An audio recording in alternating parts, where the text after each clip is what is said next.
Ya, Bapak Ibu sekalian, dalam Islam setiap ajarannya biasanya mengandung dua hal, nggih. Yang pertama itu kabar gembira, kita mengenal dengan istilah basyiran begitu ya. Dan yang kedua ada peringatannya, nadziran ya. Ini seperti yang difirmankan Allah Subhanahu wa taala dalam Quran surat Al-An'am ayat 48 ya. Wa ma nursilul mursalina illa mubasysyirina wa mundzirin ya. Wa ma nursilul mursalina illa mubasysyirina wa mundzirin ya. Dan tidaklah kami mengutus para rasul ya, itu melainkan untuk memberi dua hal tadi, kabar gembira dan peringatan ya. Jadi ada kabar gembira yang membuat kita optimis ya, semangat, berusaha keras untuk mendapatkannya, itu biasanya kabar gembira nggih. Tapi kalau peringatan, nah ini warning ya, hati-hati. Jangan sampai kita mendapatkannya atau harus kita hindari, kira-kira begitu. Nah, hadirin rahimakumullah, syariat tentang puasa bulan Ramadan, ya, syariat tentang Ramadan ini, ya, syariat Islam yang mulia ini, sama hadirin rahimakumullah ya, mengandung dua hal ini juga ya.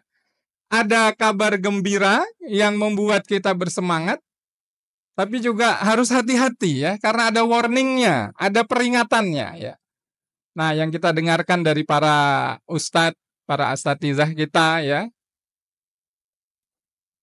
Kalau di masjid ini berarti kultum atau ceramah Ramadannya berapa kali sehari, Pak? 2 kali nggih? Ya. Berarti ya ba'da subuh sama tarawih nggih. Alhamdulillah. Seperti minum obat nggih.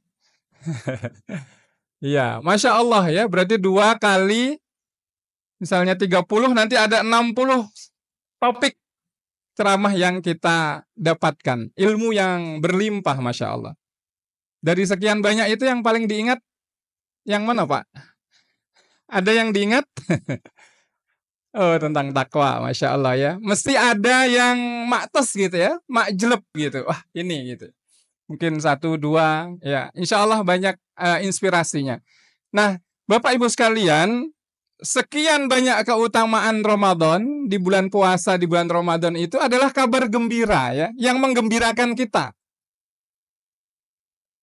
Salah satu kabar gembira dari Ramadan, ya mungkin para ustadz yang lain juga sudah membahasnya, itu terkait dengan apa Bapak Ibu sekalian? Apa yang paling istimewa dari Ramadan kalau menurut Bapak-Bapak apa Pak? Lailatul Qadar ya, Masya Allah. Yang lain Pak? Kabar gembiranya Pak? Ada Lailatul Qadar, malam yang lebih baik dari 1000 bulan. Okay? Yang lain apa? Ibu-ibu apa yang istimewa Bu? Oh, nuzul Quran ya, bulan diturunkannya Al-Quran. Semua yang terkait dengan Al-Quran itu akan menjadi istimewa, gitu nggih? Ya, Masya Allah ya. Nah, yang lain akan banyak Bapak Ibu sekalian nanti kita dapatkan ya. Dan juga saya yakin sudah dijelaskan ya, ada bulan di mana dilipat gandakannya amalan ya. Pintu surga dibuka, pintu neraka ditutup, setan dibelenggu ya. Ini semua keistimewaan-keistimewaan ya. Kita menjadi semangat untuk berbuat baik ya. Menjadi hati-hati untuk berbuat maksiat ya. Suasananya sangat mendukung ketaatan. Dan Bapak Ibu sekalian yang mungkin perlu kita berikan penekanan pada kesempatan pagi ini tentang kabar gembiranya Ramadan, yaitu tentang pengampunan dosa itu ya. Ini saya kira sering dibahas juga, tapi perlu untuk kita ingat-ingatkan kembali ya. Bapak Ibu sekalian, pengampunan dosa ini spesial banget di Ramadan. Dan ini adalah sebuah kabar gembira yang mesti kita sambut ya, dengan serius mungkin.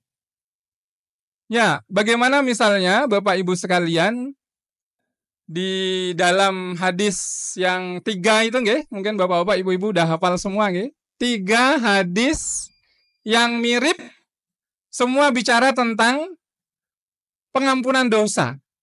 Apa hadisnya? Man soma Ramadana imanan wahtisaban ghufira lahu ma taqaddama min dzambih, ya. Ini yang pertama, hadis riwayat Bukhari dan Muslim, ya. Kemudian yang kedua apa? Mirip, sama persis, cuman beda satu kata. Kalau tadi man soma, yang ini man qoma, ya. Man qoma ramadhana imanan wahtisaban ghufira lahu ma taqaddama min dzambih. Kalau ini hadis riwayat Muslim, ya. Kemudian hadis yang ketiga juga sama persis, hanya beda di dua kata saja. Kalau yang pertama man koma, yang kedua man soma, man koma, yang satunya apa? Ada yang tahu? Man koma lailatal qadri, ya. Hampir sama, ya. Man koma lailatal qadri imanan wahtisaban ghufira lahu ma taqaddama min dzambih. Yang ini juga hadis riwayat Bukhari dan Muslim. Bapak Ibu sekalian, 3 hadis ini saja menggambarkan tentang kabar gembira Ramadan, ya. Man soma Ramadana, sapa wonge, ya, barang siapa, siapa itu, ya. Yang apa? Puasa di bulan Ramadan, imanan wahtisaban ghufira lahu ma taqaddama min dzambi. Yang berpuasa dengan apa? Imanan. Imanan itu beriman, yakin bahwa ini adalah perintah Allah.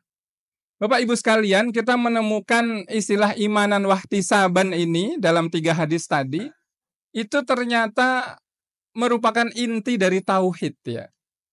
Inti dari ajaran Islam yang mulia ini.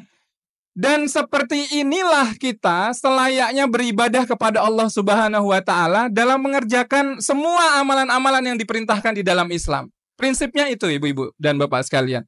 Man soma Ramadana imanan wahtisaban. 2 kata kunci itu, nggih. Iman itu maksudnya apa? Yakin. Yakin dalam hati, dibuktikan dengan perbuatan, ya. Keyakinan itu, iman itu melandasi setiap amalan kita. Ini syarat apabila kita lakukan, baru kita mendapatkan yang berikutnya, ya.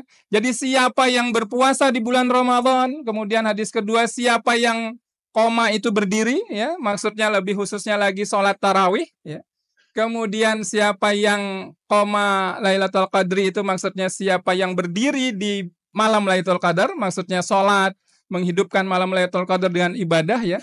Tapi syaratnya sama, 2, imanan wahtisaban, ya. Beriman dan, nah, kalau ihtisaban itu maknanya apa? Maknanya mengharapkan pahala dari Allah, ya.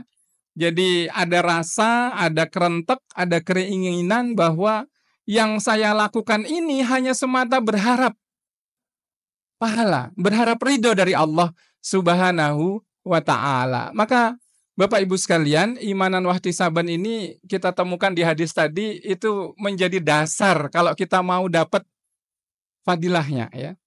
Orang akan dapat pengampunan dosa kalau dia puasa, kalau dia sholat tarawih khususnya, nggih, di bulan Ramadan. Dan kalau dia menghidupkan Lailatul Qadar itu dengan iman, dengan ihtisaban, maka dia akan dapatkan pengampunan dosa. Nah, Bapak Ibu sekalian, ini kabar gembiranya, ya.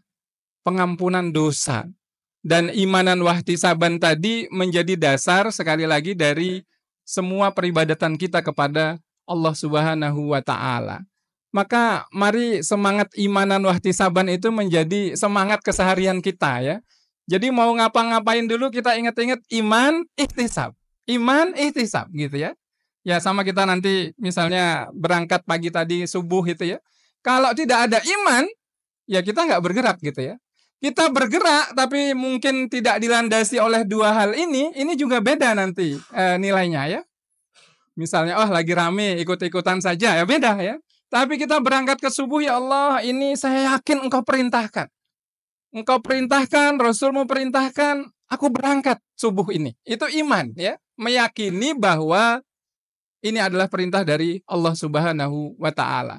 Maka Bapak Ibu sekalian, imanan wahtisaban ini menjadi syarat dari diterimanya amal, ya, didapatkannya fadilah-fadilah. Nah, dalam Ramadan ini kita ditawarkan tentang kabar gembira itu tadi. Maka monggo 3 hal ini ya dalam hadis tadi itu kita perhatikan betul-betul untuk mendapatkan kabar gembiranya ini tadi ya, pengampunan dosa.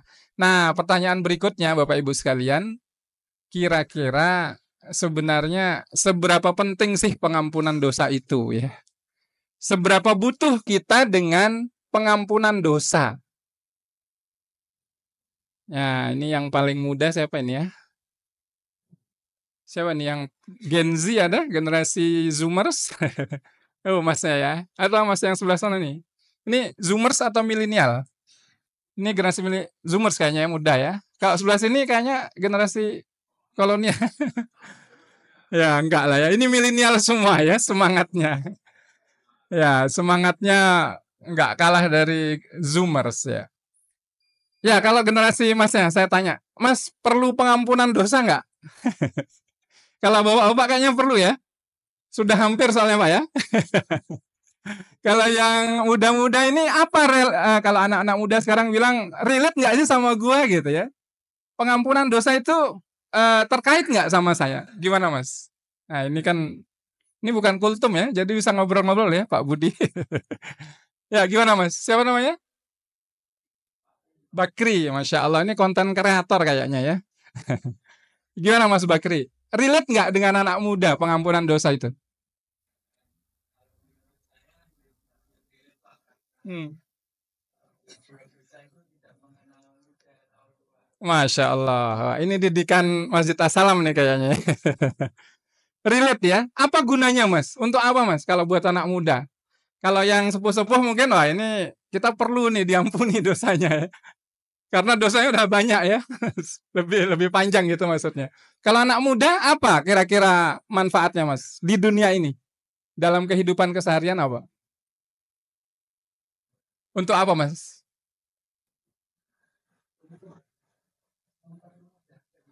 Oh, Masya Allah, mempermudah kehidupan. Iya, iya, iya. Betul. Kalau ibu-ibu perlu pengampunan dosa nggak, Bu? Perlu. Banyak dosa ya, Bu ya? Dosanya sama siapa yang paling banyak? Sama suami? Sama bapak?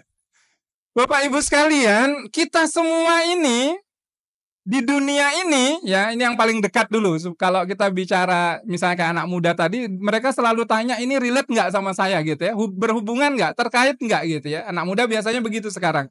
Kalau nggak relate dia skip apa namanya di skip istilahnya ya, dilewatkan ya. Ada orang ngomong wah ini nggak relate sama gue gitu ya, udah nggak direken kira-kira begitu. Nah kita ingin menekankan bahwa pengampunan dosa itu adalah kabar gembira yang relate, yang terkait, yang berhubungan, yang penting untuk semua generasi ya. Semua kita butuh. Apa buktinya Bapak Ibu sekalian? Di dunia ini, kalau dalam Islam, konsepnya, dalam keseharian itu kita butuh yang namanya pengampunan dosa. Kenapa? Satu, semua orang melakukan dosa. Laras nggih? Semua orang melakukan dosa. Bani Adam itu tidak lepas dari dosa dan kesalahan. Semuanya, wong simbah kita, Mbah Adam itu berdosa tidak berdosa ya. Melanggar perintah Allah sampai kemudian diturunkan ke dunia. Jadi simbah buyut atas banget itu sudah berdosa. Apalagi kita ini anak cucunya ya. Jadi semua orang berdosa, hari demi hari kita bikin dosa ya. Dosa itu intinya apa sih Bapak Ibu sekalian? Kalau kita tidak melakukan perintah Allah, itu berdosa tidak? Berdosa. Kalau kita melakukan apa yang dilarang Allah, berdosa tidak? Berdosa. Jadi dosa itu sehari-hari banyak banget kita miliki ya. Ini yang pertama. Jadi anak Adam itu berdosa, tapi jangan lupa sebaik-baik orang yang berdosa itu yang mohon ampun, kan kira-kira begitu ya. Yang bertaubat, yang beristighfar. Jadi Allah tuh maha kasih sayangnya begitu ya. Diciptakannya manusia ini punya dosa, tapi disediakan pengampunannya. Ini yang pertama alasannya. Kemudian yang kedua, kalau di dunia ini Bapak Ibu sekalian, semua kebaikan ya, semua sebaliknya semua keburukan itu ternyata terkait dengan dosa. Kalau kita banyak melakukan dosa, dosa-dosa itu semakin menumpuk dan belum sempat diampuni, kira-kira akibatnya bagaimana? Apa akibat yang akan kita rasakan di dunia ini ketika dosa itu banyak? Ibu-ibu gimana Bu rasanya kehidupan keseharian kalau merasa banyak dosa? Hidupnya tambah nyaman atau tambah galau? Galau jelas gitu. Kenapa? Karena setiap satu dosa itu satu titik, kira-kira begitu ya, digambarkan di dalam hadis seperti itu kan. Dosa itu membuat titik hitam di dalam hati kita. Semakin banyak dosanya, semakin banyak titik-titik hitam itu. Kalau ini tidak sempat dimintakan ampun, dia akan memenuhi hati itu dan akan tertutuplah hati itu. Sulit untuk menerima kebenaran. Hidup jadi sempit, ya, hidup jadi banyak galaunya. Dan Bapak Ibu sekalian, setiap permasalahan, setiap musibah, setiap kesulitan itu karena dosa. Ini baru di dunia gitu nggih.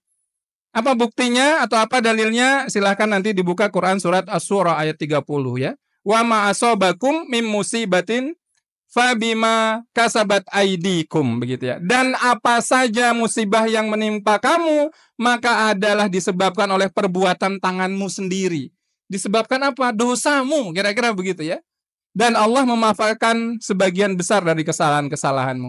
Bapak Ibu sekalian, ini udah jelas ya. Di dunia kita butuh pengampunan dosa. Anak muda ya, yang sangat kreatif, energik ya, bikin inovasi, mungkin bikin bisnis ini itu begitu ya. Tapi kok banyak masalah yang dihadapi? Simple urusannya. Dilihat dosanya banyak enggak gitu ya. Minta ampun nggak dari dosa-dosa itu gitu. Maka Bapak Ibu sekalian, prinsip ini penting untuk kita didikkan pada anak-anak kita ya. Nah, ini dosa. Nggak boleh, Nak. Nah, ini Allah larang. Nggak boleh, Nak. Ini dosa. Kalau kamu lakukan ini dapat pahala gitu ya. Dosa dan pahala ini penting untuk kita didikkan terus. Kenapa? Semakin ke sini, semakin ke sana katanya ya. Maksudnya apa? Semakin ke sini banyak orang yang atau banyak anak-anak muda kita yang nggak tahu ini dosa atau enggak gitu ya. Atau bahkan merasa melakukan sesuatu enteng saja ya, karena merasa ini bukan apa-apa. Padahal ini dosa. Maka Bapak Ibu sekalian, di dunia ini kita perlu pengampunan dosa. Supaya apa? Hidup lebih nyaman, hidup lebih cerah, lebih sukses ya. Lebih mencapai kebahagiaan. Kunci sukses itu ya pengampunan dosa itu, begitu ya. Maka kita misalnya bagaimana mendapatkan kisah ulama besar di zamannya ya, Syekh Hasan Al-Basri itu nggih, ketika dicurhati oleh jamaahnya dengan berbagai masalah begitu ya. Ada yang datang, wahai Syekh, kami dilanda kekeringan, kami kesulitan, hujan lama tidak turun di negeri kami, kira-kira begitu nggih aduannya, sehingga menyulitkan banyak hal ya, tanaman jadi nggak bisa panen ya dan seterusnya. Maka kemudian ternyata yang disarankan apa solusinya? Satu kata saja, apa? Istighfar ya, minta ampun, minta pengampunan dosa, kan gitu ya. Kemudian ada lagi yang datang, wahai Syekh, kami kesulitan ekonomi, miskin, ya, hartanya susah. Kalau zaman sekarang ya bisnis ini gagal, ya, coba usaha itu sulit, ya, segala macam, bertubi-tubi persoalan itu. Nah, kemudian sang Syekh itu hanya memberikan solusi sama, satu kata juga, yaitu apa? Istighfar, minta pengampunan dosa. Kemudian ada lagi yang datang, ya Allah, wahai Syekh, kami sekian lama sudah menikah, ya, belum dikaruniai anak. Apa yang harus kami lakukan? Sama, istighfar ya. Minta ampun kepada Allah Subhanahu wa taala. Ternyata ini merupakan implementasi dari apa? Surat Nuh itu ya. Gimana surat Nuh yang memerintahkan kita untuk beristighfar dan menawarkan fadilah-fadilah istighfar di situ ya. Wastaghfiru rabbakum innahu kana ghafara itu ya.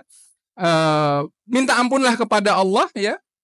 Setelah itu apa di ayat berikutnya nanti kemudian Allah akan menurunkan hujan, menumbuhkan kebun-kebun, ya, memberikan anak. Ya, nah dari sini pelajarannya adalah istighfar pengampunan dosa itu menjadi solusi dari persoalan-persoalan kita di dunia, Bapak Ibu sekalian. Kita butuh pengampunan dosa. Maka monggo istighfar, minta ampun dosa itu jadi solusi dari hidup kita, keseharian kita ini. Lagi banyak masalah, istighfar ya.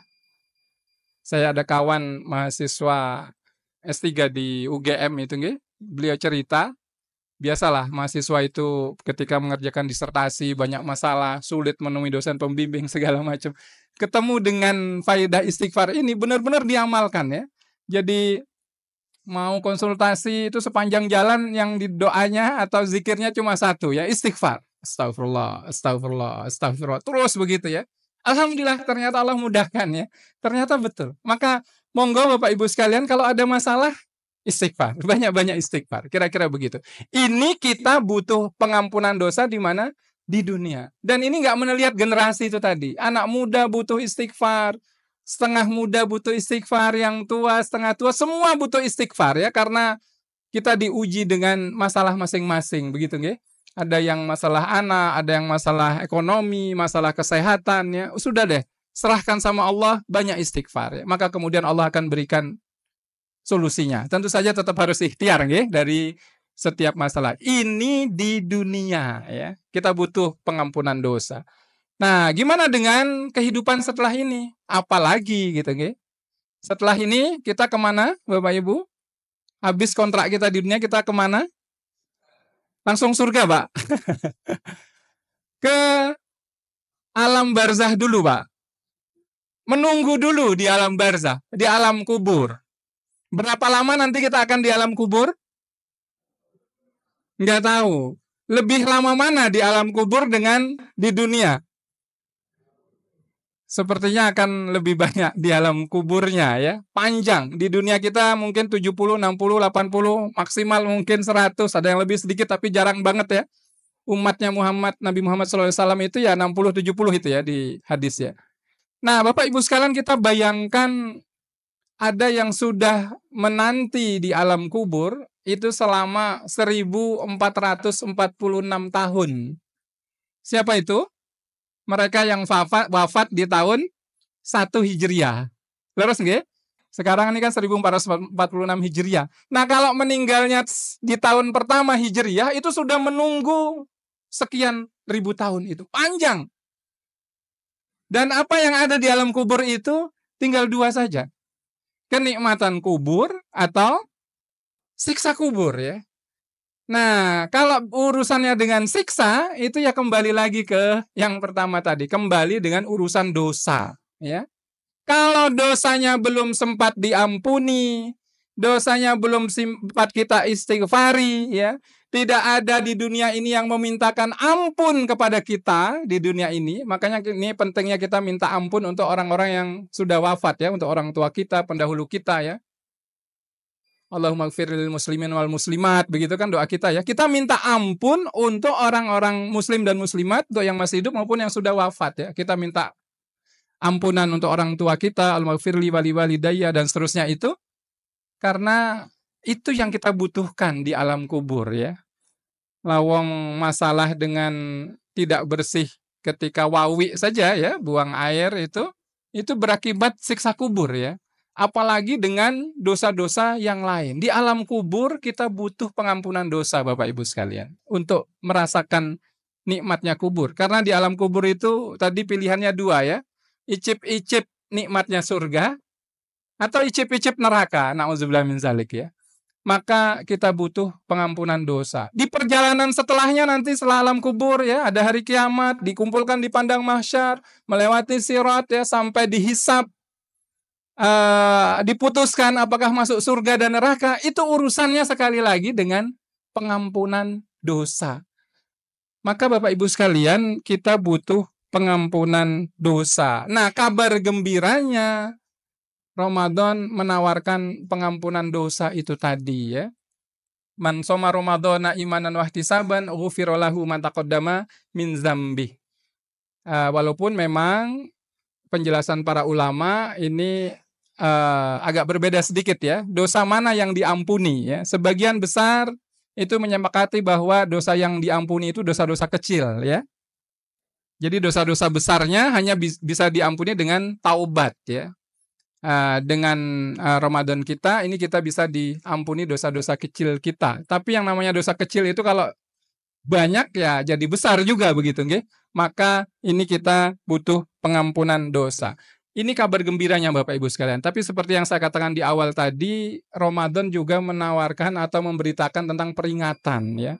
Sudah disediakan pengampunan dosa, tapi ada peringatannya bahwa ada banyak orang yang ternyata kemudian tidak memanfaatkan fasilitas ini ya. Misalnya di hadis yang juga sering kita dengar nggih, ketika Rasul itu mengaminkan tiba-tiba amin begitu ya.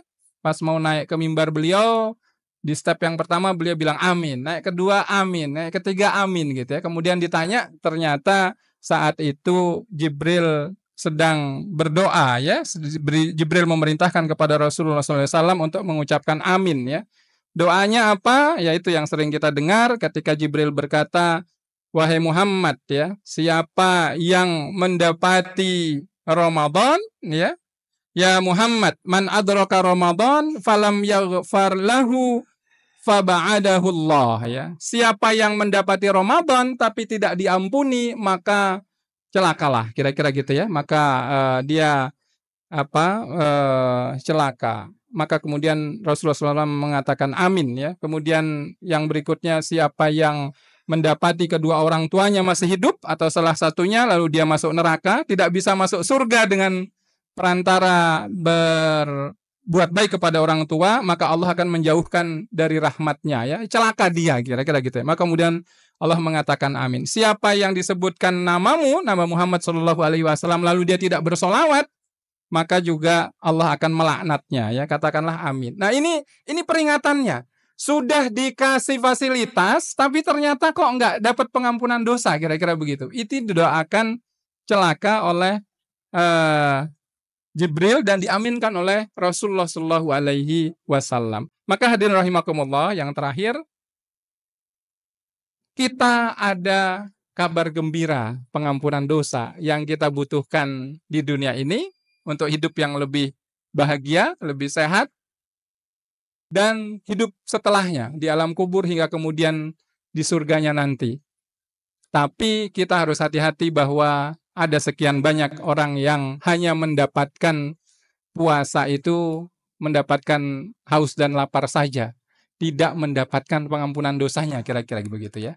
Maka apa yang harus kita lakukan? Yang pertama tentu saja kita optimalkan 3 ibadah tadi ya. Puasa, sholat tarawih, kemudian satunya apa? Nanti menghidupkan malam Lailatul Qadar ya.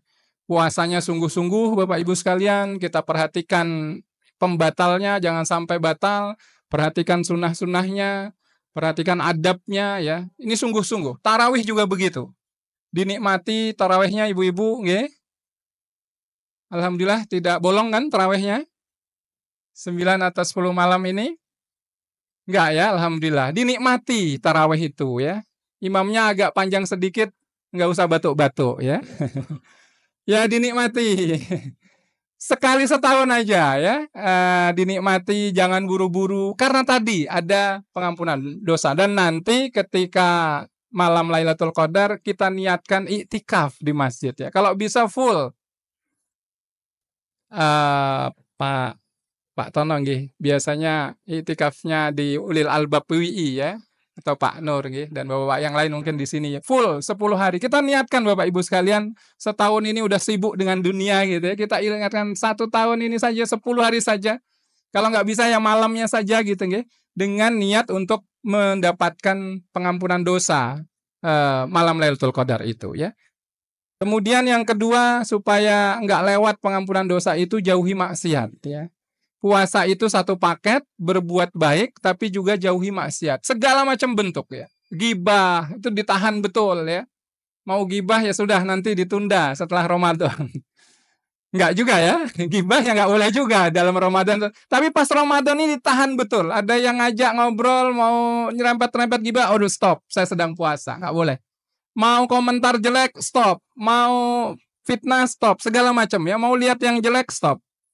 Jauhi segala maksiat ya. Kenapa? Karena setan dibelenggu. Kalau kita masih maksiat ini berarti kita setannya. Iya betul ya. Kita yang bermasalah. Wong setan lagi dibelenggu kok malah kita maksiat ya. Kemudian yang ketiga, optimalkan ibadah. Yang lain juga ya selain tiga itu. Tilawah Qur'annya, sodakohnya ya. Kita bikin target ini walaupun udah jalan. Berapa kali kita akan khatam? Berapa kali kita akan baca terjemah, baca tafsir dan seterusnya. Yang terakhir kita hidupkan sunnah itikaf tadi dan tentu saja memperbanyak istighfar ya. Semoga Allah Subhanahu wa taala memberikan ampunan kepada kita semua, memanfaatkan Ramadan kita dengan sungguh-sungguh, dengan optimal. Siapa tahu Bapak Ibu sekalian, Ramadan ini adalah Ramadan terakhir kita ya. Siapa tahu? Wallahu alam. Kita tidak tahu, maka mumpung masih diberi kesempatan, kita manfaatkan sebanyak atau sebaik mungkin. Aqulu qawli hadza wa astaghfiruhu li wa lakum. Alhamdulillahi rabbil alamin. Subhanakallahumma wa bihamdika asyhadu an la ilaha illa anta astaghfiruka wa atubu ilaik. Wa sallallahu ala nabiyyina Muhammadin wa ala alihi wa sahbihi ajma'in. Wa akhiru da'wana alhamdulillahi rabbil alamin. Wassalamualaikum warahmatullahi wabarakatuh.